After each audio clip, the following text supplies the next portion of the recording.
대치동 논구술 합격 신화의 주역 아토즈 아카데미 김도현 강사입니다.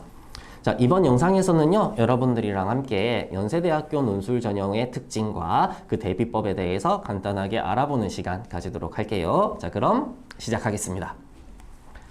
자, 첫 번째, 일단 기본적인 정보들부터 쭉 훑어보고 넘어가도록 할게요.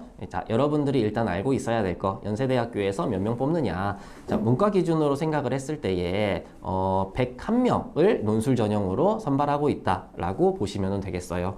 자, 101명이라는 숫자가 절대로 적은 수치가 아니에요. 다른 수시 전형에서 뽑는 비율과 비교를 해봤을 때에 어느 정도의 지분을 차지하고 있는 상황이기 때문에 여러분들이 수시를 생각을 할 때에 연세대학교 논술 충분히 생각할 수 있다라고 보셔야 될 것 같아요.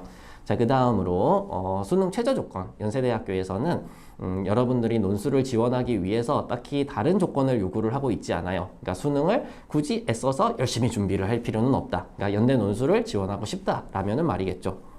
자, 그 측면에서 이제 경쟁률이 조금은 높게 올라간다라고 볼 수가 있는데, 어쨌든 여러분들이 글 실력을 충분히 갖추고 있다라면은 나머지 친구들을 충분히 앞지를 수가 있기 때문에 준비를 조금 더 충실하게 하려고 노력을 하시면 되겠습니다. 자, 그 다음으로 평가 방식. 연세대학교에서는 다른 것들, 뭐 내신이라거나 비교과 이런 것들 전혀 반영하지 않고 논술만을 100%로 학생을 평가하고 있어요.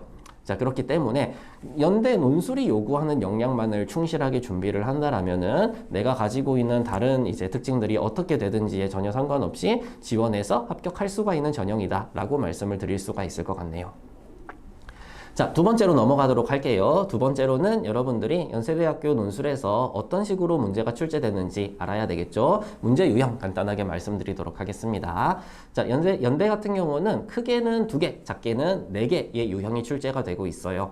그리고 이제 그 하나하나의 유형당 여러분들에게 600자의 글쓰기를 요구를 하고 있고요. 문제 수가 많아서 그런지는 모르겠지만 좀 정형화되어 있는 유형은 없는 상황이다. 그러니까 제시문의 특징과 그때 그해 그해 출제되는 이제 주제에 따라서 좀 문제 유형 자체는 조금씩 변동을 할 수가 있다라는 점을 감안을 하셔야 되겠죠. 그리고 영어 제시문 출제되고요. 그 다음에 수리 논술 출제되고요.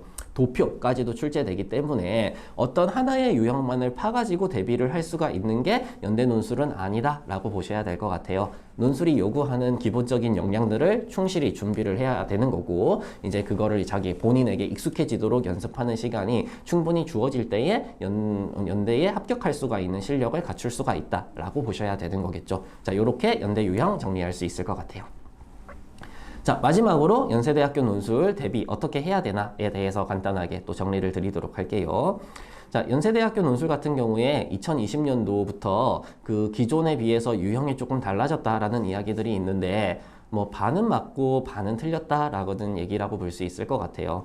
그러니까 연세대학교가 이전부터 유지해오던 기조가 다면사고형 논술이라고 해서 그 논술이 가지고 있는 특징이 딱 정확하게 있어요. 그리고 그 기존 유형의 그 지난 유형들의 문제들은 뭐였었느냐라고 한다면 학생들에게 요구하는 바가 부정확한 측면이 있었기 때문에 학생들이 문제와 제시문을 읽으면서 내가 글에 무엇을 써야 될지를 조금 스스로 찾아가야 되는 측면들이 분명히 있었어요. 그리고 그러한 문제 분석, 제시문 분석에서 좀 실패한 친구들이 어떻게 글을 써야 될지 몰라서 헤매는 그런 특징이 있었다라고 볼 수가 있는 거죠. 연대가 이 부분을 조금 걱정을 했었던 것 같아요. 그래서 2020년도 이후에는 요구하는 사고방식이라거나 글쓰기 방식이 달라졌다라기보다는 그 학교에서 요구하는 바를 문제를 통해서 조금 더 선명하게 보여주고자 노력을 했다. 그러니까 이전에는 뭐 해야 되지? 라고 헷갈려 하는 친구들이 이제 최근 문제들 유형으로 들어가게 되면 적어도 뭘 해야 되고 어떤 생각을 해야 될지에 대해서는 충분히 파악을 할 수가 있게 변했다. 소위 말해 조금 더 쉬워졌다 정도로 생각을 할 수도 있는 거겠죠. 자, 그럼 여기에서 우리가 생각할 수가 있는 대비법, 기존의 기출들을 절대로 무시를 하면 안 된다라는 점을 들 수가 있는 거겠죠. 그러니까 기존의 논술들도 충분히 연대가 가지고 있는 특징들을 모두 반영을 하고 있고, 또 오히려 조금 더 수준이 높았다라고도 볼 수가 있기 때문에 그 문제들을 충실하게 공부를 한 친구들이 연대 논술이 가지고 있는 특징을 정확하게 이해를 하고 대비를 할 수가 있을 것 같아요. 그 다음에 두 번째, 연대에서 앞서도 말씀을 드렸다시피 도표라거나 수학이라거나 영어 이런 것들이 통합적으로 출제가 되고 있는 상황이에요. 그럼 이런 부분들은 다 어떤 거다? 수능이라거나 내신을 준비를 하면서도 우리가 충실하게 준비를 끌어올려야 되는 역량이다 라고 볼 수가 있는 거겠죠.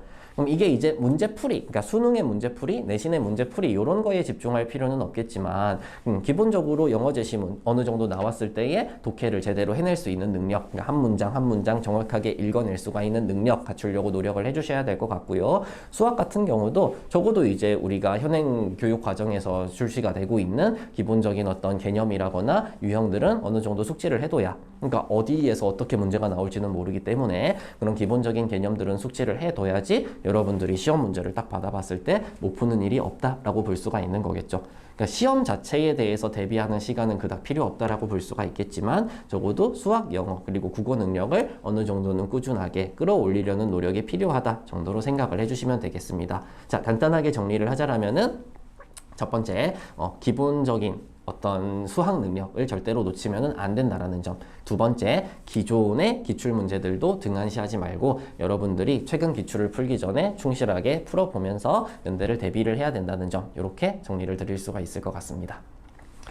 자, 지금까지 연대 논술에 대한 간단한 특징 알아보았고요. 지금 영상을 촬영하고 있는 시점이 아직 작년 기출이 발표가 되지 않은 시점인데 그거 발표되고 그리고 이제 2023년도 수시 모집 요강이 발표되는 대로 또 다시 한 번 더 정리를 해가지고 여러분들이 구체적으로 그리고 실질적으로 어떻게 준비를 해야 될지 말씀을 드리도록 할게요. 자, 지금까지 아토즈 논술학원 김도연 강사였습니다. 감사합니다.